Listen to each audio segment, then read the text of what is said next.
up there to speak?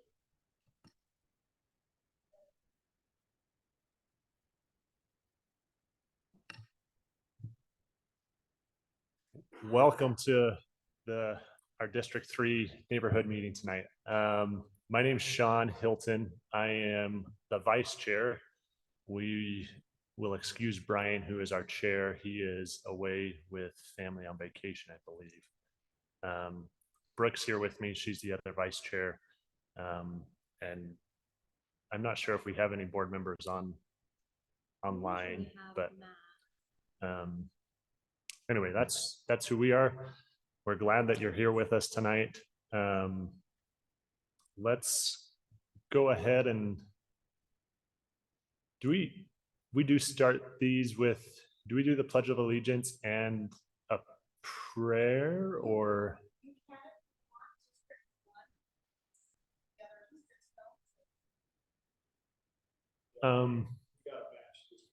There we go. Sounds good. Let's stand and recite the Pledge of Allegiance.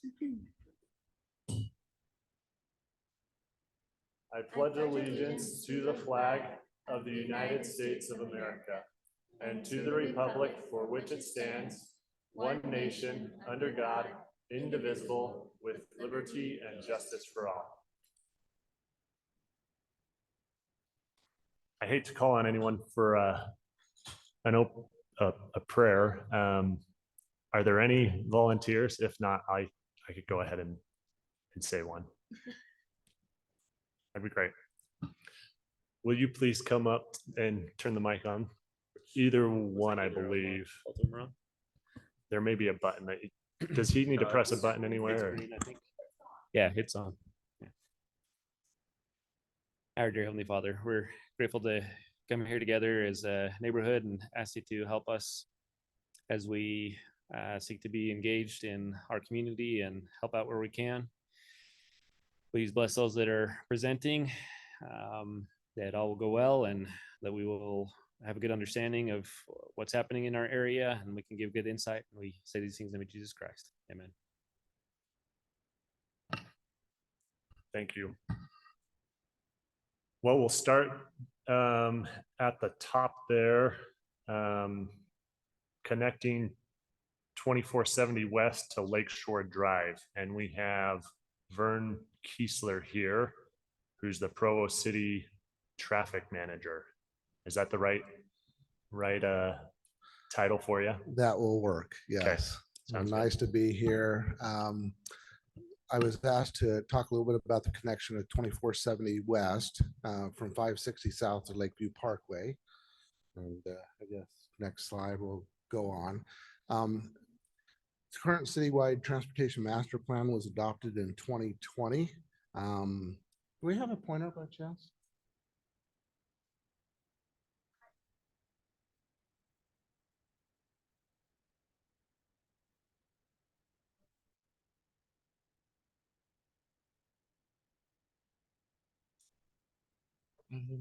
I don't have a pointer with me. I apologize. But 2470 South on the dashed line, if someone wants to show that, you want me to show it? Down south to the west. There we go. Right. The next one to your left, that one right there. So that will connect to Lakeview Parkway. Half of it exists now.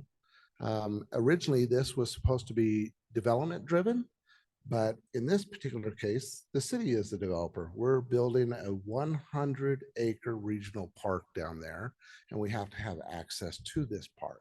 We want to provide it multiple accesses. So we're going to provide 3 current accesses and then eventually a 4th, 5th, and 6th when other properties develop next to it. Next slide, please. So this kind of zooms in on it.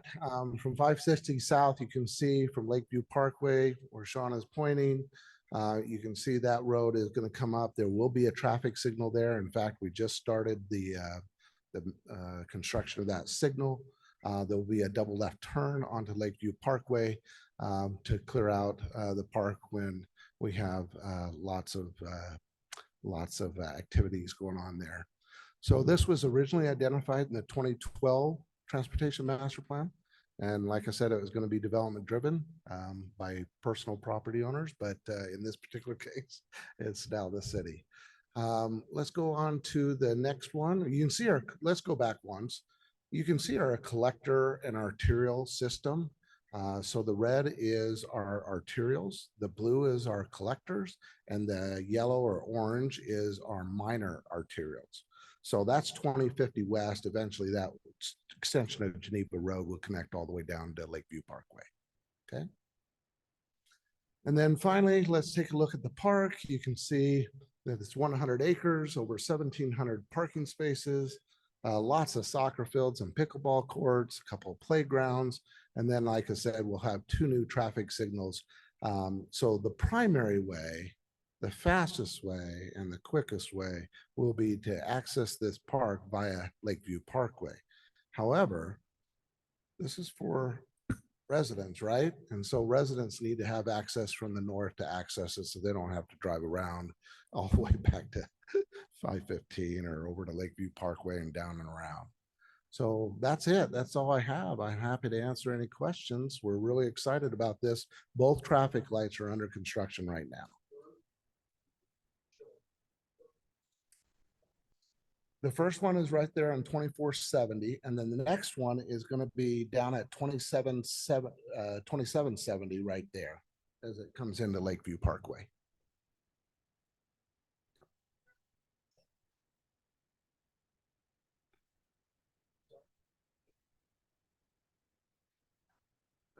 We hope to have them done by the end of the year, but odds are to be the first quarter of next year before they're completed. And then I probably won't activate them right away until the park is nearing completion, because we just have a lot of construction workers right down there right now.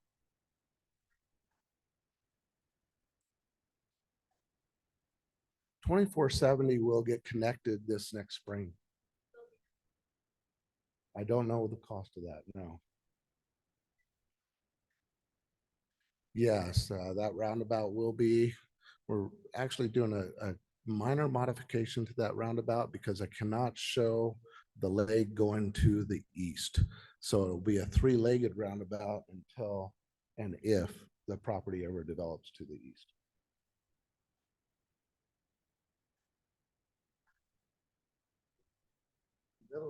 Middle of the park will be constructed right up front.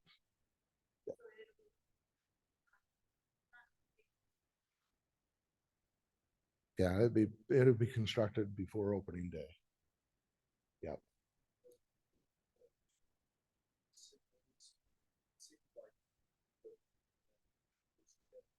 So technically, I like to have half-mile signal spacing on this because this is a 45-mile-an-hour road.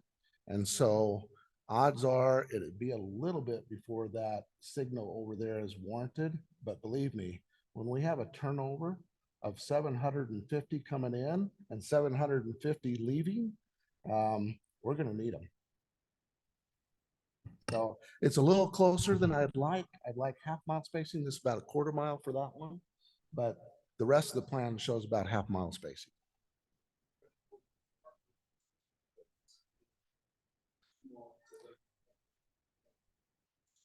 Yes, correct. Yep. But you're saying even with it not being warranted, we're still putting those 2 traffic signals in right up front. Yes. And both will be operational right up front. They'll be operational opening day. Okay. Yeah. With the city being the developer and putting in those roadways, is there any reimbursement agreement of any kind with neighboring adjacent landowners who are getting these improvements as well? I actually don't know the answer to that because I've only been here 6 months. I replaced this guy, Rob Hunter, who is a resident of the area, and he has big shoes to fill, let me tell you. Rob went and became the public works director and city engineer for Mapleton City. Outstanding person. Mapleton gained a great guy. So Rob, do you happen to know? Yeah, I do have to know. The answer is no. So the city has in their in our ordinance the ability to go after, not go after, that sounds bad, to get reimbursement when there's tie-ins to utilities, and which is typical across most cities. We do not have the same thing for roadways. If if we need the roadway, and which we will because of our park, it needs to be built now because we need it now. There's not the reimbursement because we needed it for what we needed. So there are no utilities in this roadway then? No, so there are utilities, There are and so the utility portion, the water resource portion of Public Works could set it up to where they could possibly, if there's development that's tying into that main, they could look for reimbursement. I don't know for sure if they're doing it that way, but I do know on roadways because I was Vern 9 months ago. We don't have that. There's not that same setup for the roadway. Again, the park is big enough to where the city needs that full roadway width. Sometimes the developers only build half the road, whatever, depending on what their needs are, right? But for that park, we needed that full road, and so there's not a reimbursement mechanism here. Are we improving both sides? So both sides getting curb, gutter, and sidewalk on both sides? On 2470, we are building the entire road. On 2770, we're only building up to the road that turns right into the next right to there. Both property owners to the east and west have not expressed any desire to develop their property. Let's just say it that way. And so we are putting in the city, we're putting in sidewalks on both sides of those streets. On that side and on this side, yes, that portion of that road, yes. Okay. Does that mean we are the ones that are dedicating, all the right-of-way dedication is happening on city property as well? For the most part, if the property owner ever come in to develop, then maybe we would get the other leg of that roundabout. Okay. Sounds good. Okay, thank you. Looks like we have a few other questions.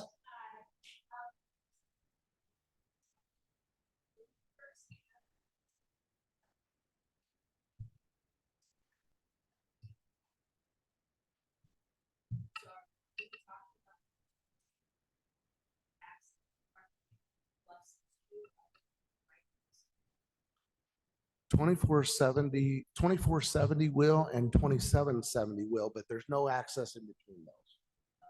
Yeah. That's not an access, it's a parking lot.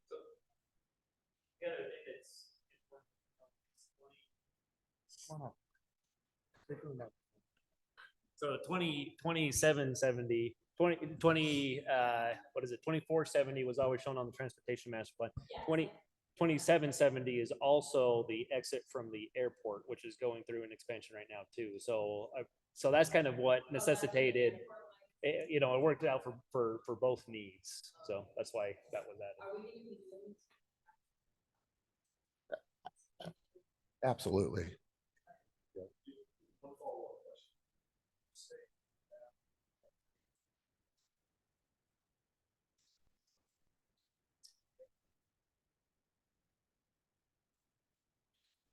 Looks like we have another question there in the back.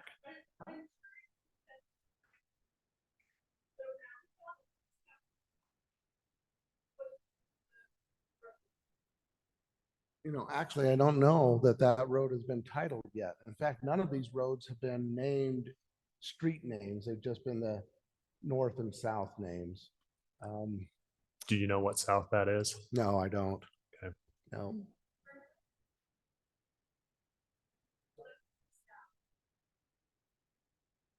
We can go back let's go back one slide. Kind of see where it ties in. That would tie in at the extension of 2050 West, which is Geneva Road.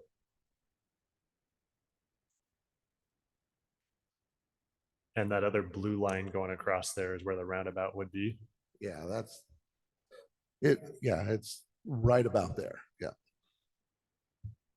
But that, like I said, that's on private property and it may not develop. That's Yeah. that fourth leg of the Yes. roundabout that is not. That's correct.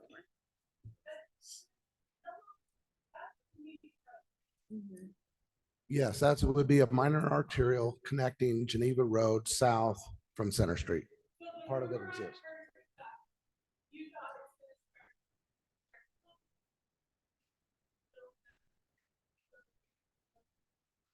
So south of Center Street, it is a Provo City roadway. North of Center Street, it is a state facility. Right now, the state has no plans to widen that section of Geneva Road. But we're working on it.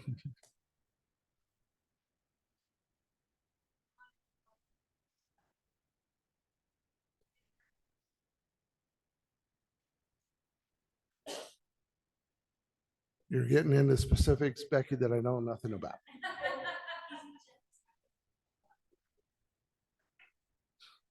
So I get to honestly say, I don't know.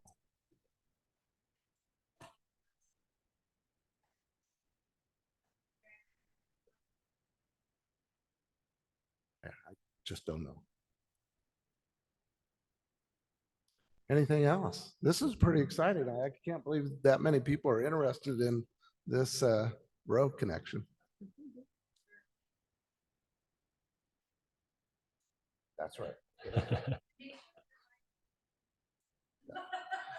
Now that one is a collector. The other one on the west side of the park is a local.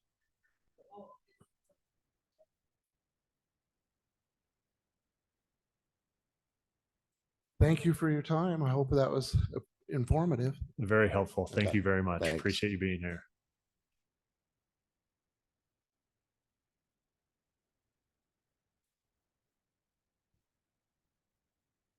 Okay, let's jump to the planning item here. We have David Pitcher requesting a zone map amendment. Is David Pitcher presenting on this? All right.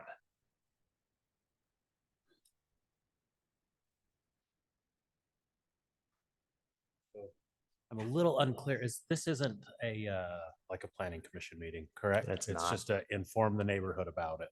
Correct. Okay. Yep. We're That just makes holding sense. it here because they have another event. It's a for our lot- regular- Yeah. No, that's okay. It's a just- lot less formal than it might seem like. Okay. So we didn't, it's a pretty straightforward project.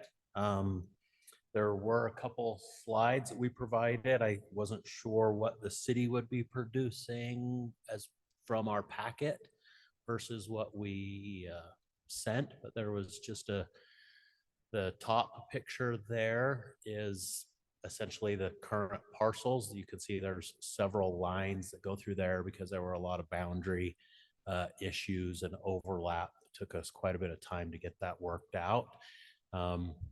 We feel like the 6,000 square foot single lots are good fit in the area. You can see directly north is the R2PD, which is that subdivision is a combination of I don't want to call them duplexes, but twin homes and single family lots. The railroad tracks are there directly east. And in speaking with city staff, we were informed that there are a lot of multifamily lots, much higher ratio of multifamily lots than the city would like to see. And so we chose to go with the single family lots. Staff felt that would be more likely to get through approvals, and we're fine with single family lots. If there's another slide, I don't know if there's questions. This is a rough outline of the parcels. You can see there's already two houses, one there to the north and one in the middle. The northern property, we're purchasing only the eastern portion, roughly 2/3 of that parcel. However, since it's all one parcel and it's zoned ag, we committed to going ahead and rezoning the entire parcel for single family. Although our project, if you go to the next slide, you'll see it. That would be lot 1 that I was talking about. They'll retain ownership of that, and they still have their barns and animals and and such out there. And then just below lot 2 and 3, about where the middle of the road is, if you go back a slide, that house there will be removed, and it's older, smaller house that's nearing the end of its life. So that's essentially our project. If anybody has questions or concerns, I guess that comes from this direction. Yes.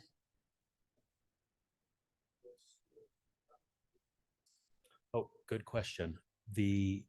That's not going to be on this, but we are being required by the city to run a sewer line from basically our road, which is just below where she has the arrow now, and in Geneva Road all the way down to the intersection. If that answers your question. And storm drain. Sewer and storm drain, we have to run it basically a main line or trunk line or capital improvement. That's basically all the same thing, all the way down to the intersection.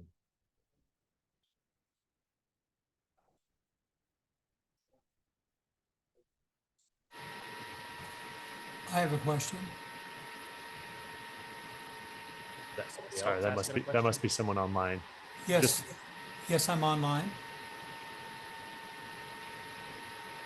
The question is, what will the access be like on Geneva Road? There, as I understand it, there is no other access between 820 North and 1210 North on Geneva Road to this date. So what will your access be like, this brand new access? Okay. I don't know if you can turn off or mute there. That's better. Thank you. If you go back to the other slide, the next one, I guess it's the third slide, you can see our access right there at the proposed road below lot 2, above lot A. That's where Geneva Road runs. Yeah, right through there. So our access will come right into right there. And then you can see to the east, we have a future, call it stub, to go into if you want to go back to the last, it'll connect to that existing neighborhood up there in the northeast, and we'll stub it to the southeast for future expansion of whatever that is. That's actually owned by the Tongan Church, which is right there in the middle, at the bottom of the screen, and they weren't interested in selling or anything like that, but that is essentially the only place we would have access because of that existing.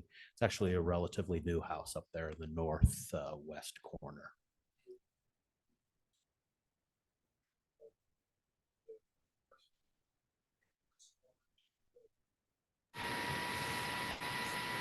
There.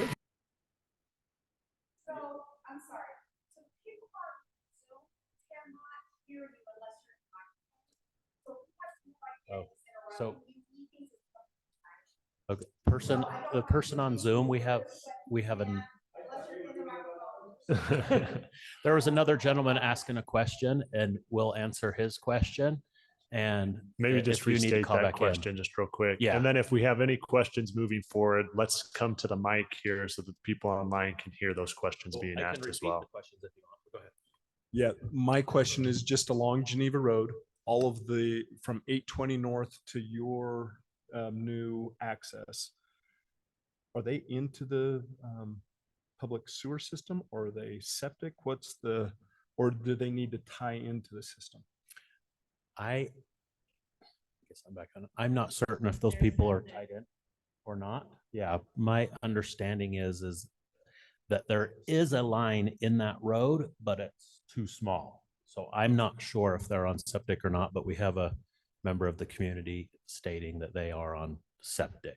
But my understanding is there is a line somewhere in the road, but maybe it's just small or outdated. Okay, some aren't, but yeah, I'm assuming that we will have to put stubs as we put in that main line, because it is a larger line. It's not just going to service our subdivision. And I think it's actually might be part of an extension of a line that actually stops further northwest. Yeah. Go. So one of my first questions is, have you talked to the Canal District about the open canal that runs along the back side of those properties? And are you going to pipe it through, or are you going to protect that somehow? for the agriculture that's still in the area? So I would have to go back and look at the survey, but our understanding is that the canal travels along the north property line, if you can see that, east to Okay. west, and then it comes south through the property. Okay. But either way, we Yes. will have to pipe that, Okay. and the engineers will determine what size that pipe is and such. And if there's a canal there that is servicing properties other than ours, they always have to be piped because they have a grandfathered easement or right of way or whatever. And yeah, we'll have to work with the canal company if that's the case. Okay, and my next question about the storm drain system, are you just piping under Geneva to go into the open field, or are you actually piping it into a network of pipes that isn't just going to be raw dumped into the field across Geneva? So that's the short answer is we are running a storm drain and it will go into another storm drain system. The long answer is that the state doesn't allow you to just run into fields anymore. There's a difference between retention and detention. And I Does that make understand sense? anymore, but we're just talking about So, existing, what's yeah, there existing so we now will and how have we're to moving forward. retain, which means keep Mhm. most of the stormwater on our property, 80% or something like that. And if there's what they call the 100-year flood is really what they're designing for. Last winter. Then it's essentially a retention pond with a spillway. Do That you if have you a have a retention flood, pond in the map? that'll all be part of the engineering and design, depending on, they calculate that by road surface, hard surfaces, and of course percolation rates of when we get the soil studies. Okay.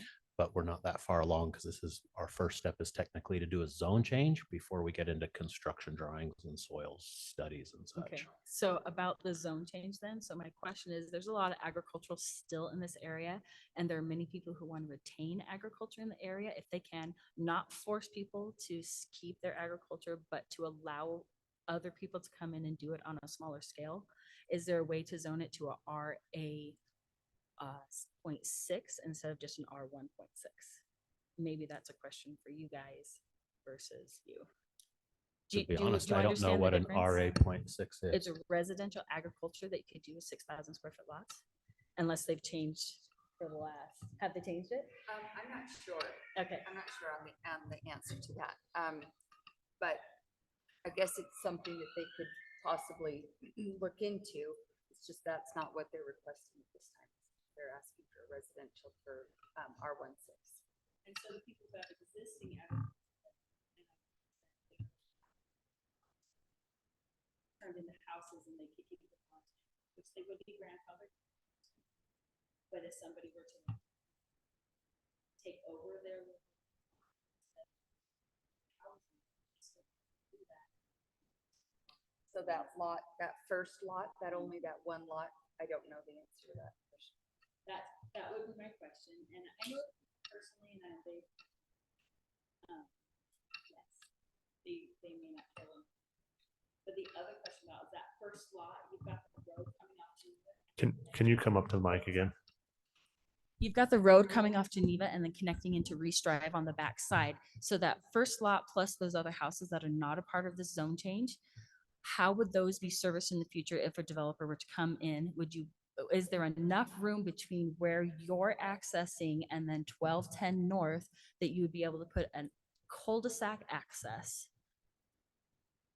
Or are we just not worrying about developing other lands? We're just worrying about what you want to do. And what they're presenting is all just a concept. I understand. And so it's hard, it's difficult to get into those nitty gritty of saying, this is exactly how it's going to work. You know, that just this is asking for the rezone, this is a concept, planning commission. Well, and I understand that completely. What I'm wondering is if we actually are thinking about moving forward and developing the entire area or just where you want to develop and cutting off other people, because it's happened along Geneva before where other people are cut off from developing because of certain things. So that's why I'm wondering, are we looking at that, or are we just looking to develop what you want to develop and not worry about the other things? That's my only question. I think in the general plan, they're certainly looking at that, and I can't exactly tell you what the general plan says for future use, but I think that's how the planning commission would go, lean towards is just kind of what's in the general plan, what they're thinking is future use. David, you might be Sorry able to not speak have to more- it, but More specific. Geneva at this location is a state road. Have you guys had any discussions with the state on their access to that road and what sort of, we talked about limiting access on Lakeview Parkway. I'd imagine Geneva, with it being an arterial road like it is, the state has a limiting access per se on that road as well. I've dealt with UDOT on state roads before, and they do even limit access for driveways and such. So I've dealt with, I don't want to say enough before because it changes, but I'm going to answer one of her other questions as far as the agriculture. We're rezoning the entire thing to residential, not just the area that we're developing, because it's technically all two parcels, right? When you rezone something, you don't rezone half of a parcel. Okay. So, and those lot owners, the landowners and the people that are going to retain the land where their home is, which is the one there in the northwest corner, they want to see it rezoned to this because they are planning, or I don't want to say they are planning on developing in the future, but they are not. They're reserving that right. They're reserving the ability to do that. You know, I don't know if it's yeah, you get that? Yeah. So,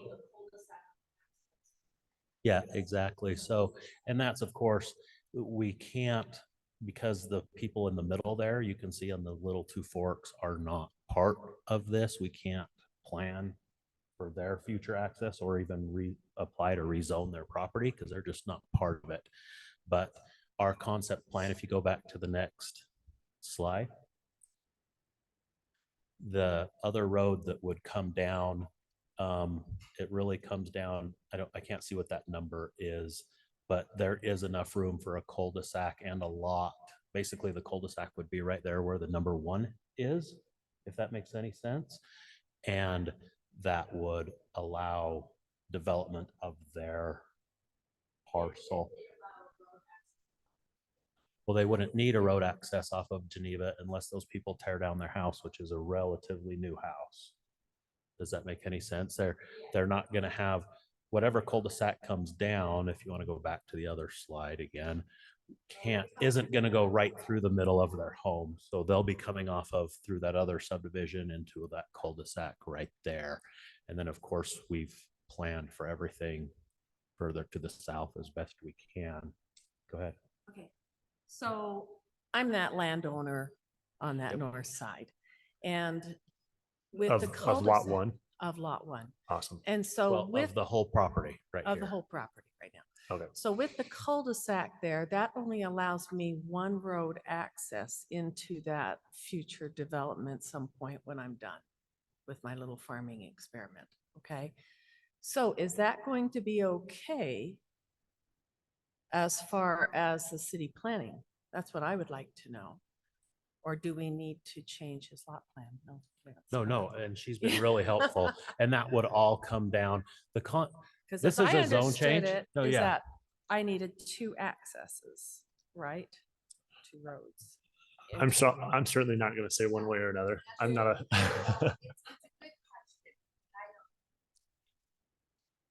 I don't have the specific answer to that, but we certainly can go into that in detail with you in planning as we go through the steps of revising the plan and everything. Yeah. So Rezone. not necessarily. Yeah, that's the thing is Provo, and I don't want to say puts the cart before the horse, but generally you get the rezone and you figure out what your lot size is going to be, and then you kind of design around that. Provo is a little more sophisticated than a lot of cities where they actually say, hey, let's show us a concept of what's going to happen. And so that concept plan is exactly just that. It's just a concept plan to say, hey, this is how it could develop or may or may not. I mean, we had a couple other lot of designs that showed 38 lots and that one that showed a road stubbing through. That was just I'm going to say the most extreme or highest lot count. We're already honestly assuming we'll probably lose a lot, either to that stub road, or there was one that was not quite to specs anyways, in the bottom corner. So that conceptual plan is by no means, we're not even in a preliminary plat approval I mean, we haven't even submitted a preliminary plat, if that answers everybody's questions. So I guess to that point, So we'll there- have to work a there's lot still- closer with the correct, seller, moving obviously, because forward. she's the seller, and we did, there's been some back and forth with the sellers on exactly how much land, because we're still, I mean, if the city council ends up saying, no, we don't want 6,000 square foot lots, we want 7,000 square foot lots, that's not only going to change the design of the lots, it's also going to change what we're actually purchasing from the sellers. Does that make sense? We're still working on that. There's nothing in concrete.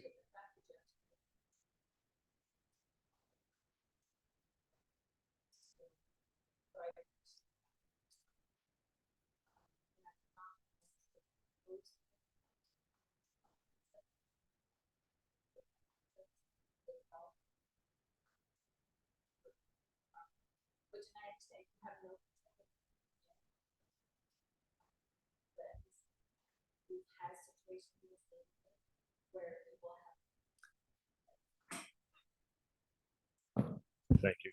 We've had situations in this neighborhood where people have been locked and have not been able to develop their properties because of plans like this that have not allowed them to gain access onto Geneva Road. That's why I just want to make sure that it's going to be fair, whatever fair means, to everybody, and that a good development plan is for this area so that we can get the maximum we can for our neighborhood. Yeah, and maybe I'm missing, I think I understand her, but in looking at our concept plan in general, we really only can do two roads, one coming off Geneva and one connecting to the other. And I don't see how anything that we do would lock anybody. It's not like we're leapfrogging or checkerboarding somebody. Does that make sense? This might be questions for planning commission too, so they would probably. Yeah, essentially the only thing that's really in concrete on this map is the outside line, because that's the property survey and who owns what. And I would venture to say the only other thing that's really locked in is the access, is having to tie into that other road at the north. Yeah, up there. And of course, the city's going to have a maximum distance for dead end roads, just as part of the fire code. And so I'm going to go out on a limb and say the only other access, and plus the limited ability for UDOT, is we'd have to put an access there on that southwest corner. But other than that, I mean, it's not a huge project with a lot of ability to move roads around. And that reference to the maximum distance for a dead end road might speak to your point earlier. I'm not exactly sure what that is, but I think it is typically around 1,000 feet. I'm not speaking for the city on that side of things. Professionally, I'm a professional engineer though, and so if I remember, I'm 90% sure he's right. That's about the distance. So. Yeah. And I mean, and that's the thing, if we're talking just about the road that's on the top left coming down in between to come down, that's still something that we actually would still work out with the seller, if they want that to stub all the way through, or if they just want the cul-de-sac or what. But yeah, it'll come down to, that 1,000-foot rule will be the main determining factor in that. And if the seller wants us to stub that through, because that's part of our deal with them, is we're kind of designing that top left corner for their future, whatever they want to do with it, if it's what they're going to leave their children or whatever. Any other questions online? I know we've had a good discussion here in the room, but anybody else online have any questions regarding this item?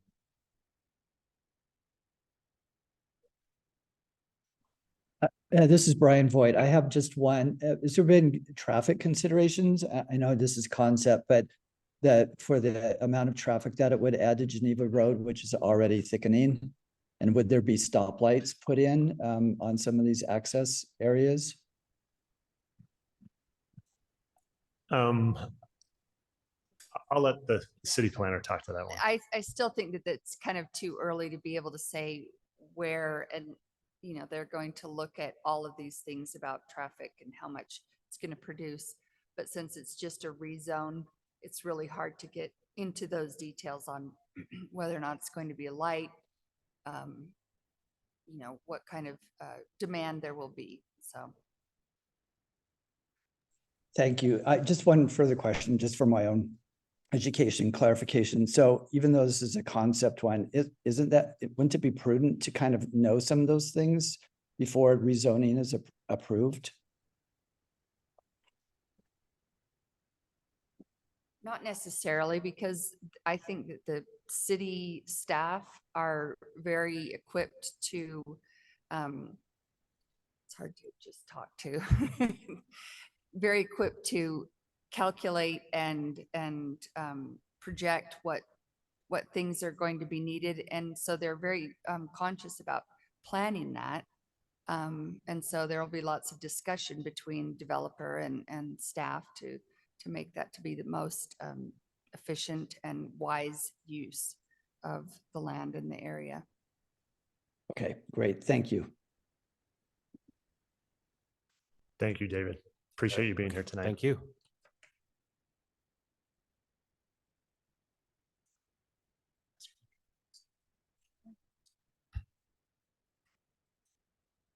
Okay, let's move on to additional topics here. Is there anything else, I guess, on that item, Rachel? Or was that? Okay. Great. Let's move on then. Item number 3 here are additional topics to discuss.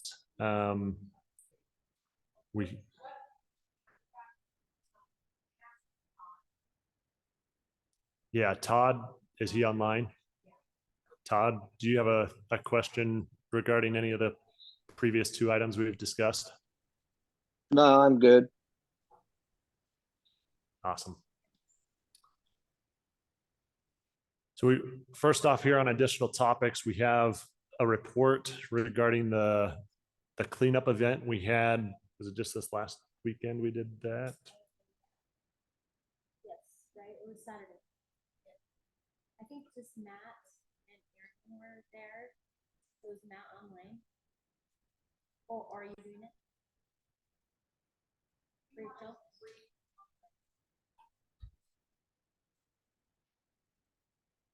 Awesome. So this last weekend we had a neighborhood cleanup event. We notified all the residents within the district regarding it. My understanding, we had a decent turnout for it. There's cooperation between our neighborhood district, board members, West Side residents, BYU Community Cleanup, and Provo School District.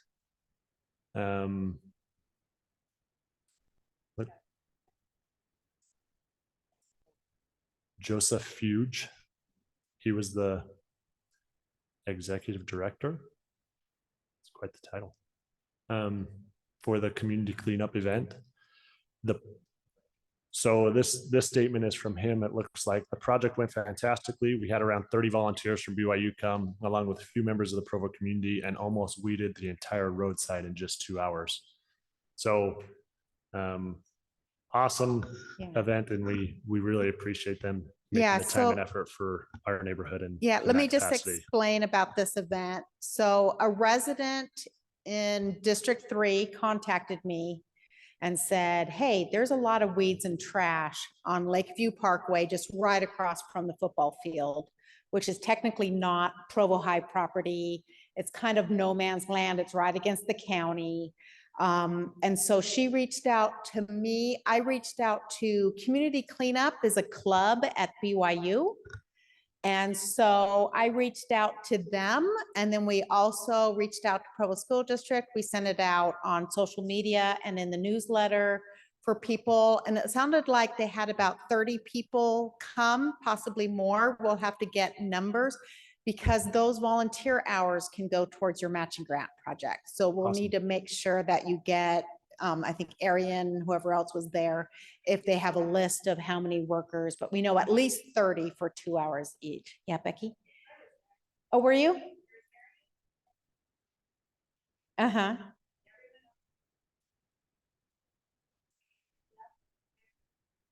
Can you come Can up you to the come mic up? and give this Sorry, report? That would be we're, awesome. we're doing the minutes from the recording and we can't, the recording will be 0 of what's not in the mic.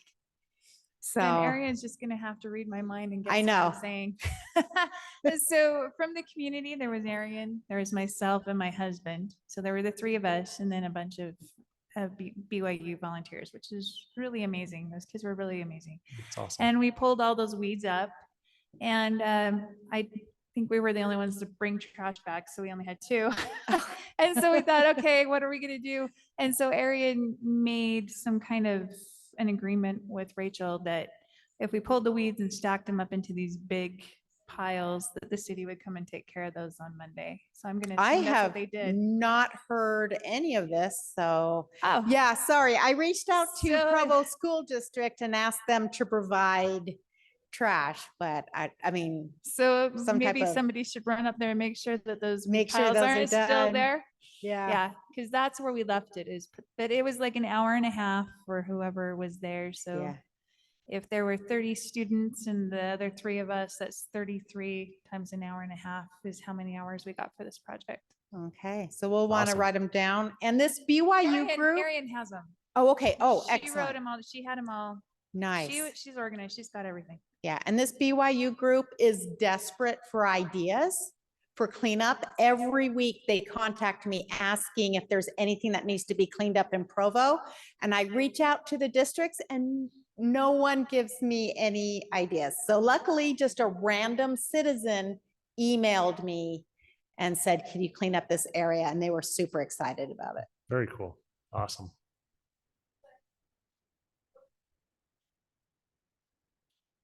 Beth has one too, but Terry had brought up that the Sunset area wants those weeds. What are they called, Terry? The puncture weeds? Goat heads. There's a bunch of goat heads over by Sunset Elementary that they would love someone to come help pick the goat heads out.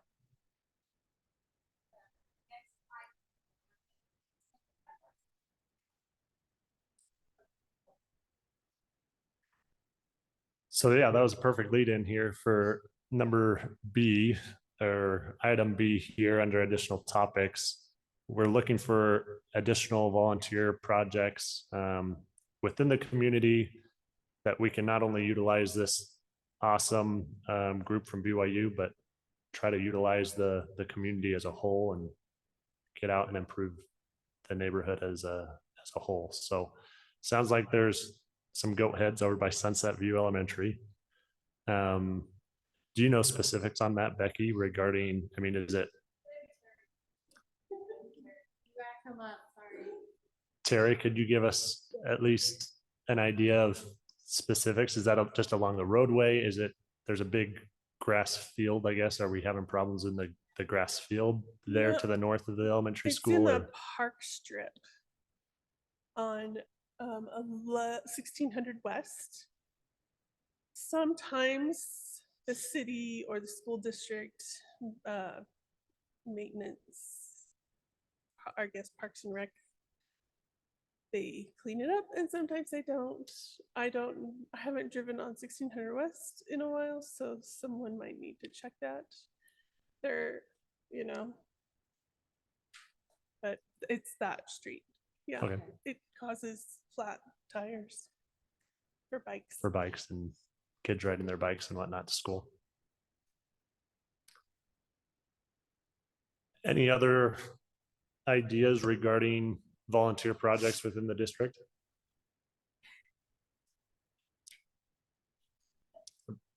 I'd certainly be happy to entertain any suggestions or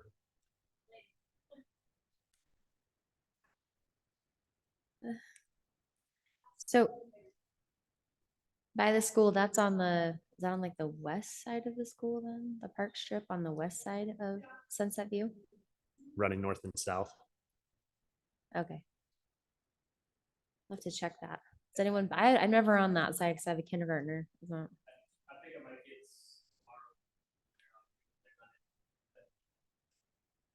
Rob is going to check on that. I do know that Hedman, maybe it's not. No, it's not Hedman. Hoffman, Mike Hoffman. He's always told me that Parks does have certain ones that we can do, and some of that is like cleanup on the Lakeview Parkway between the trail and the fence from the freeway on to wherever it is. So he's always got ideas, is what he told me.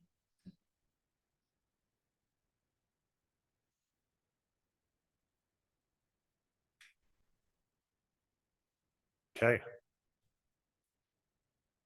Moving on then to item C there. This is a discussion regarding what to do about the graffiti on bridges and underpasses near Lakeview Parkway. Rachel, do you have any more information on that? Or Brooke? Oh, that's where that is. Okay. Oh, awesome. Yes, please come up and speak to that. First time caller. I hate to be up here. So I live right across the street east from Provo High. So this area, this new development of the Provo River Parkway and all of this going on is basically where we run and we walk and where we do all of our recreating. So what has been noticed by me and lots of people in my neighborhood is this has become the new hangout spot to Slough School.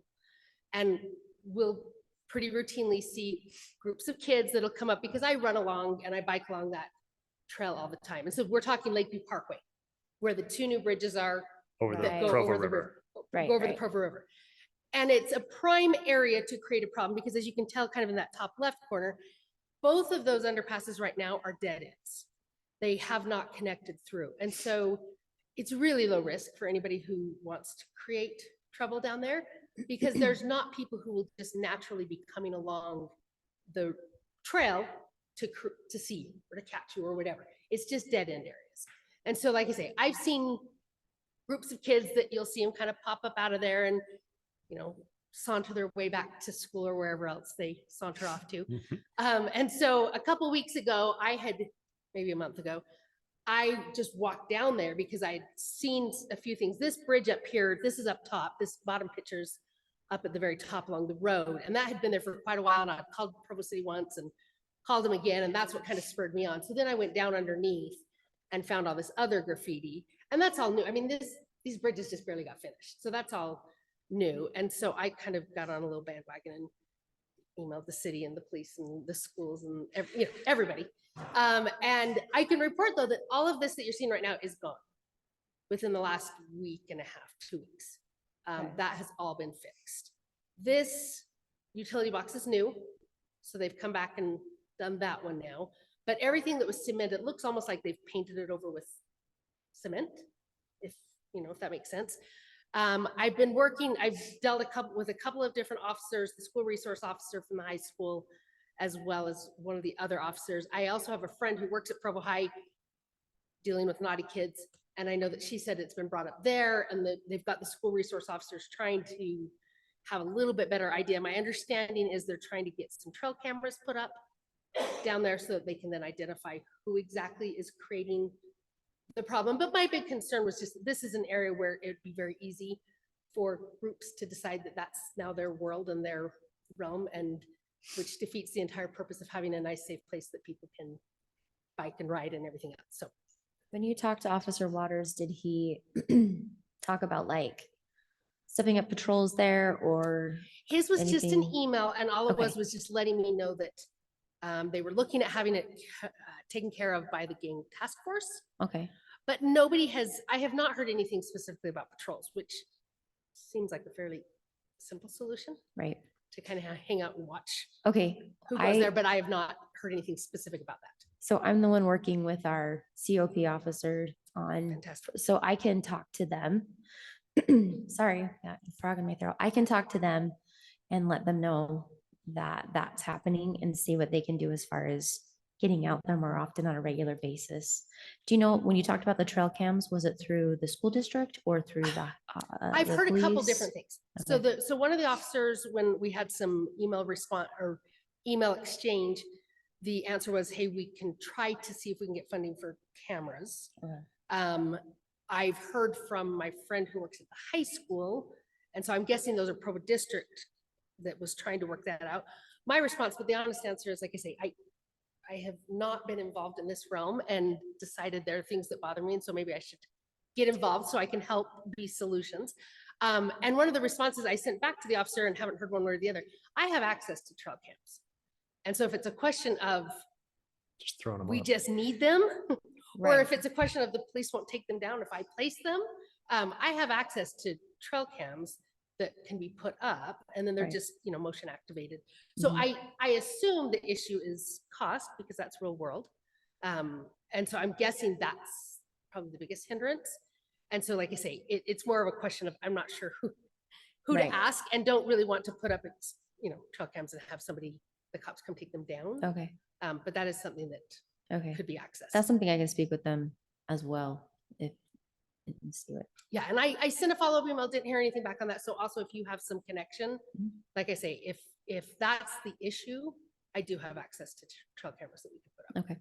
And I don't think, somebody asked me the question, the friend who works at the school, she said, I assumed that this is all going on like nighttime, dark hoodies, hard to identify. And I'm like, I don't think so. I think this is all probably broad daylight, because nobody's down there. And you have to go down off the side trail, down underneath and around to even get to where these areas are that they're doing the graffiti.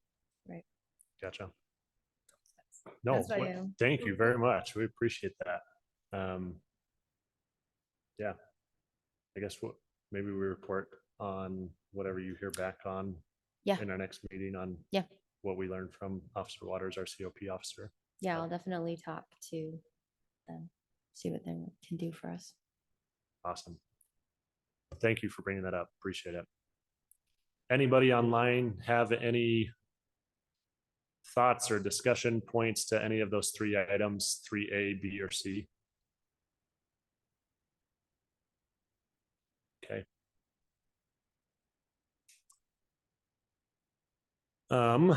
With that, we will open it up then for any public comment regarding anything that's been on the agenda today, or anything else for that matter. So that we're opened up to public comment, anybody here or anybody online to bring up any item they'd like to discuss.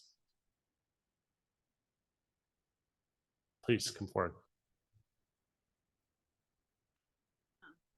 I just want to speak to the graffiti. Sometimes it doesn't stop the graffiti, but if you actually put up murals to where it's already painted, it slows it down and sometimes stops it, depending. If it's just the raw cement there, they'll probably keep coming back. So if there's like a community project or a community service project that wants to go on, you can ask the COP officer if that's true or not. This is just something I think I remember reading once, but if you want to ask them if that's true, if we paint a mural there, that might slow down or stop the graffiti. And it could be a really cool community project to, you know, just kind of put our name on the area and say, hey, this is our area and we want it to keep it a certain way. It's a great thought. It's mountains, it's got ducks, it's got Oh, all kinds yeah. of things, so I'm not sure. I'm just painted in a little. Maybe the shape side.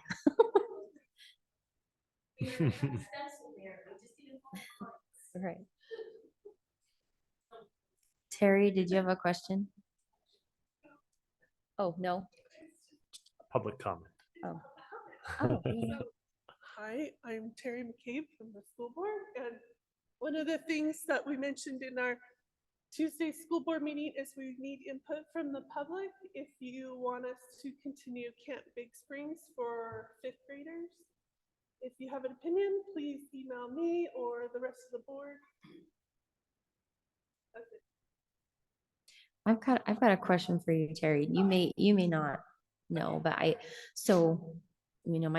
my kid goes to Sunset View, and is there any talk of, or does the school district have control over potentially putting a crosswalk in at, what is it, 1400 West and 600 South? You have to talk to Vern. Okay, now I need to talk to Vern about that. Okay, Yeah. but the school district is aware that that's kind of an issue. Yeah. that- Okay. And Looks like Rob has a comment Oh, too, but Rob. please And- speak to it, Terry, and then we can have Rob. Principal Chilcote.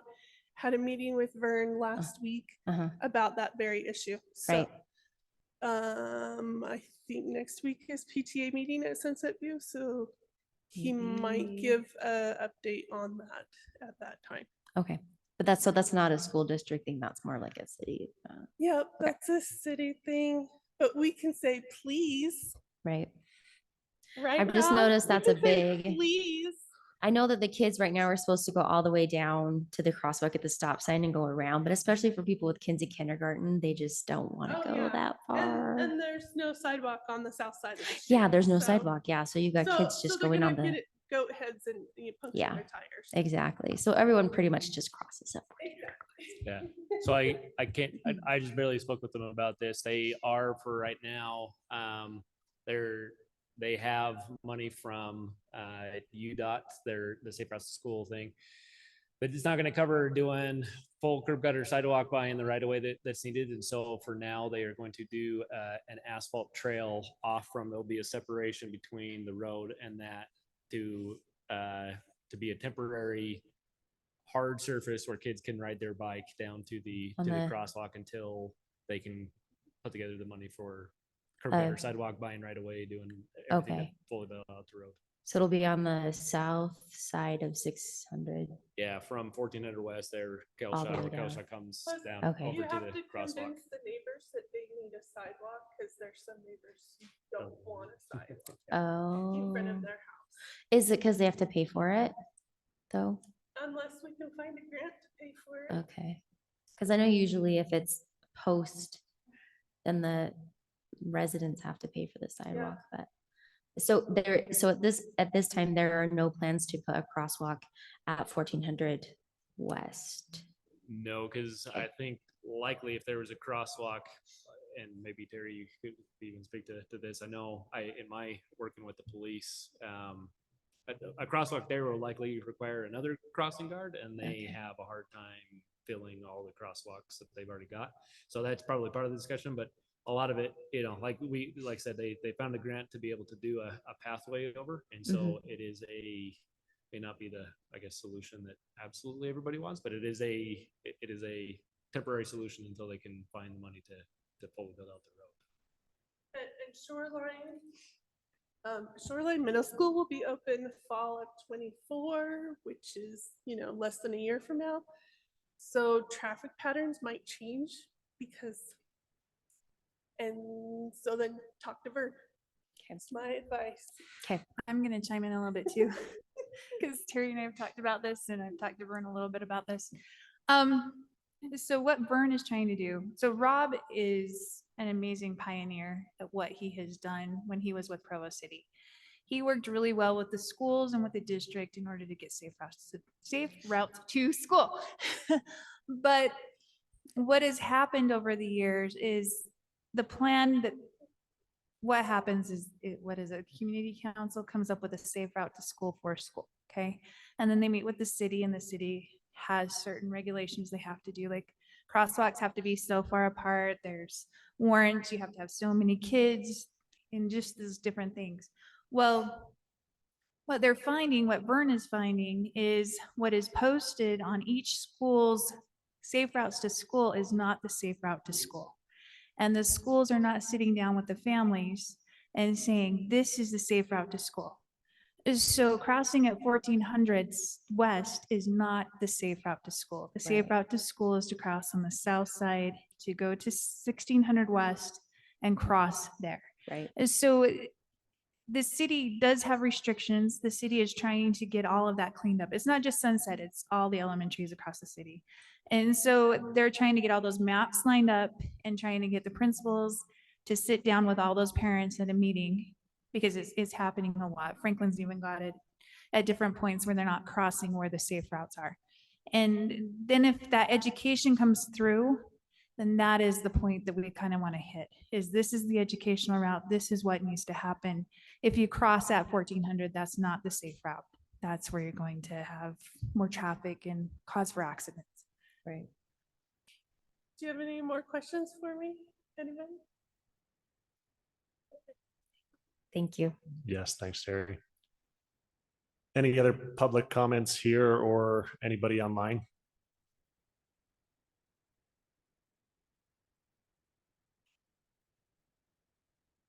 Well, again, just want to express appreciation for everybody that's here, for the discussions that we've had. We appreciate your guys's input and concern and love for our neighborhood. With that, we will adjourn till 6 weeks from today. So thank you.